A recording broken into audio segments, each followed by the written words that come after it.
તો breaking news સાથે સમાચારની શરૂઆત કરીએ તો મહીસાગરમાં booth કેપ્ચરિંગના પ્રયાસનો video Santrampura વિધાનસભાનો video viral થયો।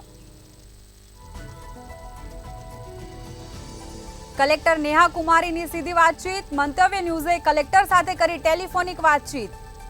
તો મહીસાગરના બૂથ કેપ્ચરિંગના પ્રયાસનો વિડીયો, જે વ્યક્તિએ વિડીયો બનાવ્યો તેની અટકાયત કરવામાં આવી।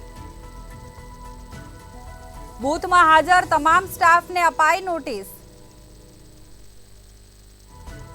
અધિકારીઓને જાણ ન કરાય તેને લઈને પણ નોટિસ અપાઈ। તો સવાલ ઉઠી રહ્યા છે। હાલમાં તમામ મુદ્દે તપાસ શરૂ કરવામાં આવી। સમગ્ર તપાસ કરી ચૂંટણી પંચને રિપોર્ટ કરાશે। જે વ્યક્તિએ વિડીયો બનાવ્યો તેની અટકાયત કરવામાં આવી। દ્રશ્યોમાં દેખાઈ રહેલા યુવકની કરાઈ અટકાયત। તો મહીસાગરમાં બૂથ કેપ્ચરિંગનો વિડીયોનો મામલો, મહીસાગરમાં બૂથ કેપ્ચરિંગનો મામલો મંતવ્ય ન્યૂઝ પર સૌથી મોટા સમાચાર। કલેક્ટર નેહા કુમારીની સીધી વાતચીત, મંતવ્ય ન્યૂઝે કલેક્ટર સાથે કરી ટેલિફોનિક વાતચીત। જે વ્યક્તિએ વિડીયો બનાવ્યો તેની અટકાયત કરવામાં આવી છે। આ સાથે જ યુવકની અટકાયત કરાઈ।